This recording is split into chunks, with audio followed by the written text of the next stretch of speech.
ان کا اور ملک ذوالفقار جو کہ پچھلی دفعہ مسلم لیگ نون کے ٹکٹ پہ لڑے تھے، ان کا اور ان کا ملک نواز کے درمیان ٹکٹ کا جو ہے وہ پھڈا پڑا ہوا ہے۔ مسلم لیگ نون ابھی تک ڈیسائیڈ نہیں کر سکی۔ ایک دفعہ اطلاع آتی ہے کہ ملک ذوالفقار کو ٹکٹ دے دیا گیا، دوسری دفعہ اطلاع آتی ہے کہ نہیں ملک نواز کو ٹکٹ دیا گیا ہے۔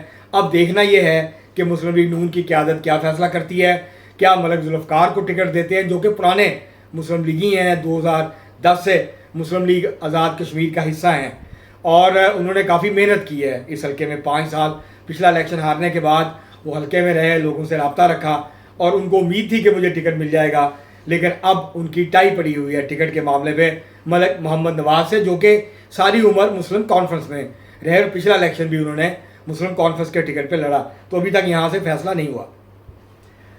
اگر ہم بات کریں LA9 فتح پور ٹھکیال اور نکیال کا یہ حلقہ ہے، یہاں ووٹرز کی تعداد 88,622 کے قریب ہے۔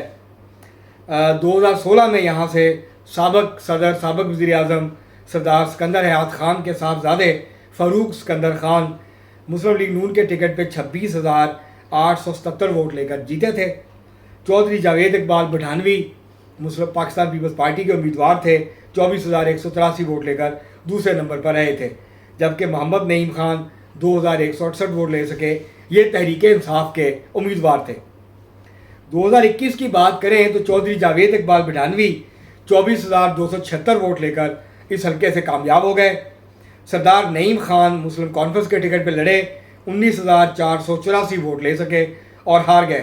آصف حنیف تحریک انصاف کے امیدوار تھے، 5,273 یہاں سے ان کو ووٹ ملے تھے۔ منیر حسین خان مسلم لیگ نون کے امیدوار تھے، 2,164 ووٹ ان کو صرف یہاں سے ملے تھے۔ اب یہاں پر صورتحال یہ ہے کہ پاکستان پیپلز پارٹی کے دوبارہ سے امیدوار جاوید اقبال بٹھانوی ہوں گے، ان کا مقابلہ عمیر نعیم جو کہ نوجوان امیدوار ہیں، سردار نعیم کے صاحبزادے ہیں، وہ مسلم لیگ نون کے ٹکٹ پہ ان کا مقابلہ کریں گے، اور ان کے درمیان یہاں ایک دلچسپ مقابلے کی توقع کی جا رہی ہے۔ لیکن جاوید اقبال بٹھانوی یہاں کافی سٹرونگ ہیں، وہ 2011 میں جیتے تھے، پھر 2021 میں جیتے۔ جو یہ سردار جو سکندر حیات خان کی فیملی ہے، پہلے وہ خود، پھر ان کے بھائی، پھر ان کے بیٹے اس حلقے سے کامیاب ہوتے رہے ہیں، اور یہاں بہت عرصے تک ان کا ہولڈ رہا ہے، اور وہ یہاں سے مسلسل اس حلقے سے جیتے رہے ہیں الیکشن۔ لیکن اب صورتحال تبدیل ہو گئی ہے، اور جاوید اقبال بٹھانوی بھی ایک بہت مضبوط امیدوار ہیں پاکستان پیپلز پارٹی کے اس حلقے سے۔ تو آپ دیکھتے ہیں کہ یہاں پر کیا صورتحال بنتی ہے 27 جولائی کے الیکشن میں، لیکن بظاہر یہاں پر جاوید اقبال بٹھانوی اس وقت مضبوط پوزیشن میں نظر آتے ہیں، اور جو LA8 ہے وہاں ابھی تک پھڈا ہے، اور جب تک وہ پھڈا طے نہیں ہوتا تو اس بات کا تعین نہیں ہو پائے گا کہ ظفر اقبال ملک کا مقابلہ وہاں پر مسلم لیگ نون کے ٹکٹ پر کون کرے گا۔ تو یہ 2 حلقے تھے آج کے جس کی ہم نے بات کی ہے، اور یہاں روایتی طور پر میں نے جیسے پہلے کہا 2 3 4 امیدوار ہوتے ہیں جیسے دوسرے حلقوں میں ہوتے ہیں، انہی کے درمیان مقابلہ ہوتا ہے۔ وہ پارٹیاں بھی بدلتے رہتے ہیں، اور بعض اوقات وہ اپنی پارٹی کے ساتھ جو ہے وہ کھڑے بھی رہتے ہیں، جیسے جاوید اقبال بٹھانوی ہیں، یہ پیپلز پارٹی کے ساتھ مسلسل کھڑے رہے ہیں اور انہوں نے وفاداری تبدیل نہیں کی ہے۔ تو جبکہ سردار سکندر حیات خان پہلے مسلم کانفرنس میں تھے، پھر جب مسلم لیگ نون بنی تو اس کو بنانے میں ان کا بہت اہم کردار تھا، بعد میں وہ چھوڑ گئے، ناراض ہو گئے اور وہ واپس مسلم کانفرنس میں چلے گئے تھے۔ تو اسی طرح ملک نواز جو ہیں وہ ان کی ساری عمر مسلم کانفرنس میں گزری، لیکن اب وہ مسلم لیگ نون کے ٹکٹ کے امیدوار ہیں۔ تو اس طرح کی صورتحال ہے ان 2 حلقوں میں۔ اب یہ جب الیکشن کیمپین شروع ہوگی، جوڑ توڑ ہوگا، تو پھر اندازہ ہوگا کہ وہاں پر کیا صورتحال بنتی ہے۔ تو آج کا جو دن ہے، جیسے میں نے شروع میں کہا تھا کہ وہ یہ جو دھرنے ہیں اور احتجاج ہے، شٹر ڈاؤن ہے، اس کے حوالے سے آج کا دن جو ہے وہ اہم ہوگا کہ آج جوائنٹ ایکشن کمیٹی کیا فیصلہ کرتی ہے، کیا وہ آگے بڑھنے کا فیصلہ کرتی ہے۔ اگر آگے بڑھنے کا فیصلہ کرتی ہے تو پھر سیکورٹی فورسز کا، حکومت کا، آزاد کشمیر کا کیا ری ایکشن ہوگا، کیا ان کو طاقت کے زور پہ روکا جائے گا؟ اگر طاقت کے زور پہ روکا جائے گا تو تصادم کا خطرہ ہے، خواتین کے مظاہرے بھی ہو رہے ہیں مختلف جگہوں کے اوپر۔ تو یہ جو ساری صورتحال ہے یہ الیکشنز کو کس حد تک متاثر کر سکتی ہے، اور اوورآل جو صورتحال ہے سیاسی اس پہ کس جو ہے وہ سطح پہ اور کس حد تک اثر انداز کر سکتی ہے، یہ آنے والے دنوں میں اس بات کا اندازہ ہو جائے گا۔ اب تک کے لیے اتنا ہی، بہت شکریہ۔